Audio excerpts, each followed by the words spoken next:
Use for ppm, यानी कि ppm जो है वो डीपीडब्ल्यूआर को कैसे भरेंगे, उसके बारे में जानकारी यहाँ पे हम आपको दे रहे हैं। जो भी जेजेकेवाई प्रोग्राम जो चल रहा है, जिसमें सेंट्रल गवर्नमेंट स्टेट गवर्नमेंट का जो भी प्रोग्राम से संबंधित अब जानकारी लोगों को देते हैं, उसका वर्क जो भी अब कर रहे हैं पर डे, यानी कि डेली पंचायत वर्क रिपोर्ट, यानी कि डीपीडब्ल्यूआर। तो डीपीडब्ल्यूआर को भरना होता है प्रत्येक दिन, और डीपीडब्ल्यूआर को ऑफलाइन भी करना होता है और ऑनलाइन भी करना होता है। तो ऑनलाइन का संबंधित तो जानकारी दे दिया गया है, लेकिन ऑफलाइन का जानकारी हम आपको दे रहे हैं, जो आप अभी देखेंगे कि कैसे कैसे फॉर्म को भरना होता है और कहाँ कहाँ क्या क्या लिखना होता है। तो सेम चीज ये भी है, ऑनलाइन करना होता है, ऑफलाइन करना होता है। ऑफलाइन का तभी मान है जब आप ऑनलाइन करते हैं, तो ऑनलाइन करना ही करना है, लेकिन ऑफलाइन भी आपका लेना है। अगर आपके पास डीपीडब्ल्यूआर नहीं है तो आपके लॉगिन पोर्टल पे डाला गया, आप वहां से डाउनलोड कर सकते हैं। आप डाउनलोड करके आप मेंशन कीजिए, या तो फंड संस्था आपको भेजी देती है डीपीडब्ल्यूआर। अब पीपीएम यानी कि यूज फॉर पीपीएम, पीपीएम कैसे इस फॉर्म को भरेंगे और हम लोग देखें पर डे का होता है। यहाँ पे हम लोग देखेंगे, अगर कोई पंचायत प्रोग्राम मैनेजर है, यानी कि जो पीपीएम है, वो अपना यहाँ पे नाम डाल लिखेंगे और फिर अपना मोबाइल नंबर लिखेंगे, अपना आईडी नंबर यहाँ पे डालेंगे, और यहाँ पे डेट ऑफ विजिट, मतलब कि आप जो काम कर रहे हैं, आज काम किए तो आज का डेट डालेंगे, कल किए तो कल का डालेंगे, जब भी आप काम कर रहे हैं उसका आप यहाँ पे अंकित करेंगे। ठीक है, तो डेट यहाँ पे आप लिख लेंगे, मंथ लिख लेंगे और फिर ईयर यहाँ पे लिख लेंगे। अब आगे क्या है लिखा हुआ है, डिस्ट्रिक्ट, यानी कि आप जो भी जिस जिले से आप हैं वो आप जिला का नाम लिखेंगे, जिस ब्लॉक से आप हैं उस ब्लॉक का नाम लिखेंगे, और जिस पंचायत में आप काम कर रहे हैं उस पंचायत का नाम लिखेंगे, और आपके जो बीपीएम होंगे उस बीपीएम के नाम यहाँ पे लिखेंगे, और बीपीएम के आईडी नंबर यहाँ पे लिखेंगे। अगर मान लीजिए कहीं कहीं क्या होता है कि पंचायत प्रोग्राम मैनेजर हैं लेकिन बीपीएम लोग अच्छे से काम नहीं करते हैं, तो उस अवस्था में क्या होता है कि बीपीएम को संस्था व्हाइट लिस्ट में डाल देती है, और व्हाइट लिस्ट में जब डालती है तो यहाँ पे कुछ लिखने की कोई आवश्यकता नहीं होता है, क्योंकि वहाँ पे स्वतंत्र बीपीएम काम करते हैं। संस्था बीपीएम के ऊपर भी एक स्वतंत्र बीपीएम बना के भेजती है कि कहाँ कहीं कहीं अगर कोई बीपीएम है जो काम नहीं कर रहे हैं, या छुट्टी लिए हुए हैं, या उनका फिर तबीयत वगैरह खराब हो गया है, या फिर कहीं चले गए, तो उस परिस्थिति में जो स्वतंत्र बीपीएम उस जिला में एक होते हैं जो पूरा मॉनिटरिंग करते हैं। तो संस्था को पता रहता है कि कहाँ पे कौन बीपीएम है जो काम अभी नहीं कर रहे हैं, तो उनके जगह पे उस स्वतंत्र बीपीएम को भेजा जाता है। ठीक है, तो अगर कोई काम कर रहे हैं तो ठीक है, और नहीं काम कर रहे हैं तो इसको कोई आवश्यकता नहीं है बीपीएम को भरने के लिए। आप अपने यहाँ पे पूरा चीज मेंशन जरूर करेंगे, बिल्कुल। अब यहाँ पे हम लोग देखेंगे आगे क्या क्या है। देखिए फॉर्म में पूरा क्या है ना कि सीरियल नंबर 1 से लेके 30 तक भी दिया गया है, 25 तक भी दिया गया है। ठीक है, अगर 25 आदमी से मिलते हैं, 25 आदमी को जानकारी आप दे रहे हैं, तो लिख देंगे यहाँ पे 30 आदमी को जानकारी दे रहे हैं, तो फिर दूसरे पेज पे भी लिख सकते हैं, ऐसा कुछ नहीं है। लेकिन अब हम लोग यहाँ पे देखेंगे सीरियल नंबर। मान लीजिए कि कोई व्यक्ति है, जिस व्यक्ति को आप जा रहे हैं कि केंद्र सरकार और राज्य सरकार के जानकारी देने के लिए, मान लीजिए कि वो इनएक्टिव है, मतलब कि आपको मेंबर नहीं बने हुए हैं। अगर मेंबर नहीं बने हुए हैं तो उसको हम लोग इनएक्टिव में अंकित करते हैं, तो हम लोग यहाँ पे उनका नाम लिख लेंगे। अगर एक्टिव भी होंगे तभी भी नाम लिख लेंगे, अगर इनएक्टिव होंगे तभी भी, यानी कि जो फॉर्म मेंबर बने हुए हैं तभी भी इसको कॉलम को यूज कर सकते हैं, नहीं बने हैं तभी भी आप इसको यूज कर सकते हैं। यानी कि मेंबर का नाम यहाँ पे लिखना है, सीरियल नंबर एक में इसी तरह करके बारी बारी करके जितने लोगों से मिलते हैं, जितने लोगों को आप मेंबर बनाते हैं या फिर मेंबर नहीं बनते हैं, तो यहाँ पे लिखना होता है। तो काम करने का जो तरीका होता है आप लोगों को पता ही होगा कि संस्था 3 तरीका से काम करवाती है। एक तो एक्टिव मेंबर पे काम होता है, दूसरा इनएक्टिव मेंबर पे काम होता है। तो इनएक्टिव पे भी काम करना होता है तो इसी तरह भरेंगे, और एक्टिव पे काम करना होता है तो यहाँ पे इसी फॉर्म को भरेंगे। यानी कि डीपीडब्ल्यूआर आपके लिए यही है।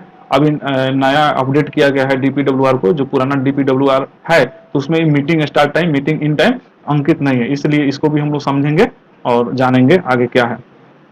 मान लीजिए कि जो मेंबर है, मेंबर का हम लोग यहाँ पे नाम लिख लिए, उसी तरह करके यहाँ पे अगर जो डीपीडब्ल्यूआर आपके पास है या डीपीडब्ल्यूआर सेम यही है, तो यहाँ पे फादर नेम, हस्बैंड नेम और मेंबर यूनिकोड लिखा हुआ है। यानी कि अगर आपके पास कोई सक्रिय मेंबर यानी कि एक्टिव मेंबर बना हुआ है तो उनका यहाँ पे नाम लिखेंगे, और उनका जो मेंबर यूनिक मेंबर कोड है, मतलब कि जैसे कि क्या हुआ कि संस्था आपको किसी व्यक्ति को मेंबर अगर बनाती है तो आपको बोलती है ना कि आपको 15 दिन, अगर किसी मान लीजिए अगर कोई मेंबर है जो आज रजिस्ट्रेशन किए हैं तो उनको फर्स्ट ऑप्शन में, यानी कि 15 दिन के बाद मिलना होता है, और फिर 15 दिन के बाद प्रत्येक महीना मिलना होता है। तो जब भी मिलने जाएंगे उस व्यक्ति को, तो ध्यान रहे कि उनका मेंबर का नाम लिखेंगे और उस मेंबर का यूनिक मेंबर कोड लिखेंगे, जो कोड उनके मोबाइल पर जाता है या फिर आपके लॉगिन में भी होगा, वहां से आप देख के या प्रिंट आउट करवा कर रख लेंगे, या कॉपी वगैरह में आप लिख लेंगे कि आसानी हो। यहाँ पे यूनिक मेंबर कोड यहाँ पे लिख लेंगे, है ना।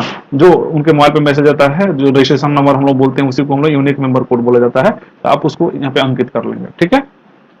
ये तो आपको हम समझाएं जो एक्टिव मेंबर बने हुए हैं, ठीक है। लेकिन मान लीजिए कोई एक्टिव मेंबर बना ही नहीं, उसको आप जाके जानकारी सिर्फ दे रहे हैं, वो एक्टिव मेंबर बने या ना बने उससे कोई मतलब नहीं है, लेकिन उनको जानकारी दे रहे हैं। जानकारी देने का मतलब हो गया आपने काम किया, तो काम अगर आप कर रहे हैं तभी भी वही मेंशन करना होता है। तो इस मेंबर यूनिक कोड को हम लोग यहाँ पे अंकित नहीं करते। अब हम लोग क्या अंकित करते हैं कि उस मेंबर का नाम लिखते हैं जिसको आप जानकारी दे रहे हैं, और उसका फादर या हस्बैंड, अगर लेडीज कोई है तो उनके आप हस्बैंड का नाम डाल सकते हैं, अगर कोई जेंट्स है तो उनका फादर का नाम यहाँ पे अंकित कर लेते हैं, ठीक है। तो इसको लगभग हम लोग समझ लिए कि यूनिक मेंबर कोड को कब यूज करना है और फादर्स हस्बैंड नेम को कब यूज करना है, यानी कि जो मेंबर बन चुके हैं उनको जाके दोबारा आप जानकारी दे रहे हैं, तब इस यूनिक मेंबर कोड का यूज करना होता है, इसका यूज नहीं करना होता है। यहाँ पे आवश्यकता नहीं पड़ता है फादर नेम या हस्बैंड नेम का, यहाँ पे पड़ता है यूनिक मेंबर कोड का। इसलिए उस मेंबर का नाम और उस मेंबर का यूनिक मेंबर कोड यहाँ पे डालेंगे।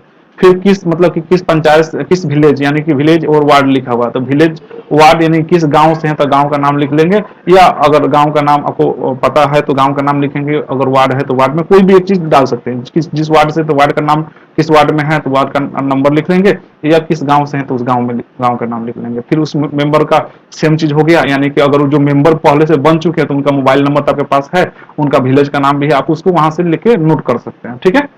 अगर नया कोई मेंबर से मिलने जा रहे हैं, यानी कि इनएक्टिव मेंबर से मिलने गए हैं, तो फिर यहाँ पे उनसे लिखना होता है, उनका मोबाइल नंबर लेके उनका लिखना होता है, और फेक नहीं होना चाहिए, सही नंबर होना चाहिए, क्योंकि क्रॉस चेकिंग होता है। क्रॉस चेकिंग में अगर गड़बड़ हो गया, इसका मतलब आपका सारा डेटा गड़बड़ माना जाएगा, ठीक है ना। इसलिए आप गलत ना करें, ठीक है। अब हम लोग यहाँ पे समझेंगे एम एक्टिव और एम इनएक्टिव और एज समझेंगे। देखिए तीन चीज यहाँ पे जो कॉलम में लिखा हुआ है ना, इसको हम लोग समझेंगे। इसको हम लोग कब यूज करते हैं, ऊपर वाले जो भी लिखा है फादर हस्बैंड नेम, देखिए member name, father husband name, और member active member, inactive member और एज जो लिखा हुआ है ना, हम लोग उन्हीं में यूज करते हैं जो मेंबर नए हैं, जिस मेंबर को हम जाते हैं जानकारी देने के लिए। मान लीजिए कि वो अभी एक्टिव नहीं बने हुए हैं या एक्टिव नहीं बनना चाहते हैं, लेकिन हम उनको तो जाके जानकारी दिए, यानी कि हम जब जाके उनको जानकारी दिए तो हम तो संस्था का काम किए। तो जब संस्था बोलती यही है कि आपको पर डे काम करना है, 8 घंटा ड्यूटी आपको देना है, तो 8 घंटा ड्यूटी में क्या होता है, इन्हीं लोगों से मिलना होता है। किन लोगों से मिलना है, तो अपने जो भी अपने पंचायत के जो भी लोग हैं, जो भी मेंबर हैं, उनसे मिलिए, उनको आपको प्रोग्राम के संबंधित जानकारी दीजिए कि सरकार के कितना योजना आया हुआ है, कितना योजना चल रहा है, इस योजना में कैसे बेनिफिट मिलता है, यही चीज नॉर्मल जानकारी देना होता है। यानी कि एक्टिव मेंबर, यानी कि जो एक्टिव फॉर्म भरवाए हैं उनको प्रत्येक महीना मिलना होता है। लेकिन इनएक्टिव मेंबर, यानी कि इनएक्टिव मेंबर में आप पहली बार गए मिलने के लिए, तो उस मेंबर को वन टाइम ही मेंशन करना होता है। ध्यान रहे कि एक बार अगर एक्टिव मेंबर से मिल रहे हैं तो फिर दोबारा भी मिलेगा, लेकिन इनएक्टिव से एक बार मिलने तो दोबारा मिलना नहीं होता है, क्योंकि दोबारा आप एंट्री करते हैं। ऑफलाइन में तो एंट्री आप कर सकते हैं, लेकिन ऑनलाइन में जैसे आप एंट्री करने जाएंगे तो वहां पे कंप्यूटर ऑटोमेटिक बता देगा कि यहाँ पे नहीं होगा, ये मेंबर पहले से बन चुके हैं, ठीक है। इसलिए आप देख लेंगे, इसको ध्यान रखें कि जिस व्यक्ति से अगर इनएक्टिव से मिल रही है तो फिर दोबारा उस मेंबर से मिलने की कोई आवश्यकता नहीं है। अगर वो एक्टिव बनना चाहते हैं तो मिल सकते हैं और उनका फॉर्म भरवा सकते हैं, अगर इनएक्टिव हैं तो फिर दोबारा मिलने की कोई आवश्यकता नहीं है, ठीक है। तो यहाँ पे हम लोग लिखेंगे, मान लीजिए कि आज हम गए काम करने के लिए, तो काम करने के लिए गए तो 8 घंटा ड्यूटी हम देंगे, तो जितने लोगों से मिलेंगे, अगर उसमें जितने लोग अगर एक्टिव बनना चाह रहे हैं, तो एक्टिव बनना चाहते हैं तो यहाँ पे लिखा है एम एक्टिव, यानी कि मेंबर एक्टिव बने तो यहाँ पे टिक लगाएंगे, है ना। अगर मेंबर इनएक्टिव है, यानी कि फॉर्म वगैरह नहीं भर रहे हैं, वो मेंबर नहीं बनना चाह रहे हैं, तो इसमें टिक लगाएंगे, इस कॉलम को छोड़ देंगे। अगर मेंबर एक्टिव बन रहे हैं तो इसमें टिक लगाएंगे और इसको हम लोग छोड़ देंगे, ठीक है। और फिर उनका एज क्या है, एज को अंकित कर लेंगे। और डिस्कशन, देखिए यहाँ पे लिखा हुआ है डिस्कशन, यानी कि awareness for which centre state government योजना नेम, यानी कि किसी प्रोग्राम के संबंधित जानकारी जो दी है, कि सरकार कौन कौन सा प्रोग्राम लाई हुई है, प्रोग्राम में क्या बेनिफिट मिलता है, जो भी योजना का आप जानकारी दे रहे हैं उसका शॉर्टकट लगभग यहाँ पे अंकित कर लेंगे, उसका शॉर्ट नेम ही अंकित करेंगे। शॉर्ट नेम आप अंकित कर लेंगे तो संस्था यहाँ पे पहचान कर लेगी कौन प्रोग्राम के संबंधित आप जानकारी दे रहे हैं। तो अभी हम आपको बताएं एक जो नए मेंबर से मिलने जा रहे हैं उनसे, ठीक है। अब हम बता रहे हैं जो मान लीजिए कि मेंबर बन चुके हैं उनका कैसे होता है। मान लीजिए कि यही डीपीडब्ल्यूआर है, यही डीपीडब्ल्यूआर को भरना होता है नए लोगों के लिए, जो पुराने मेंबर बन चुके हैं उनके लिए भी। हाँ, तो यहाँ पे हम लोग जानेंगे जो व्यक्ति मेंबर जो बन चुके हैं उनके बारे में। तो मेंबर का नाम यहाँ पे लिख लेंगे हम लोग, और फिर मेंबर का यूनिक मेंबर कोड हम लोग लिखेंगे यहाँ पे, और उनका जो भी आपके पास उनका तो डिटेल पूरा है ही, आपके वायलेट जो भी लॉगिन पोर्टल होता है उसमें सारा देता होता है। तो वार्ड का नाम भी लिख सकते हैं, चाहे तो विलेज का नाम कोई भी अंकित कर सकते हैं, मोबाइल नंबर वहां के देख के लिख सकते हैं, और मीटिंग स्टार्ट यानी कि जो जिस व्यक्ति जो मेंबर बने हुए हैं उनको कितने टाइम में आप गए और कितने टाइम में आप मीटिंग स्टार्ट किए उनके साथ, तो वहां पे लिखेंगे कि कितने टाइम में हम मीटिंग स्टार्ट किए, और फिर कितने कब तक हम इंड किए, यानी कि कितने देर में हम इंड कर दें। तो यहाँ पे टाइमिंग लिखेंगे, मान लीजिए जो भी है 10 बजे गए तो 10 लिख दिए, 10 से लेकर 11 तक मीटिंग के लिख सकते हैं। ये जितने देर किए, 10 मिनट किए, 20 मिनट किए, जो भी किए उस आगे बढ़ा के आप लिख सकते हैं कि इतने देर से लेकर इतने देर तक हम मीटिंग की यहाँ पे। तो जब स्टार्ट करते हैं, मीटिंग स्टार्ट टाइम यहाँ पे अंकित करना होता है, और मीटिंग इन टाइम यहाँ पे अंकित करना होता है, और यहाँ पे टोटल मिनट अंकित करना होता है। मान लीजिए कोई मेंबर है जिनको आप 10 मिनट दे रहे हैं तो 10 मिनट यहाँ पे 10 लिख देंगे। अगर 1 घंटा दे रहे हैं तो यानी कि 60 मिनट, 1 घंटा में 60 मिनट होता है तो 60 यहाँ पे अंकित करेंगे।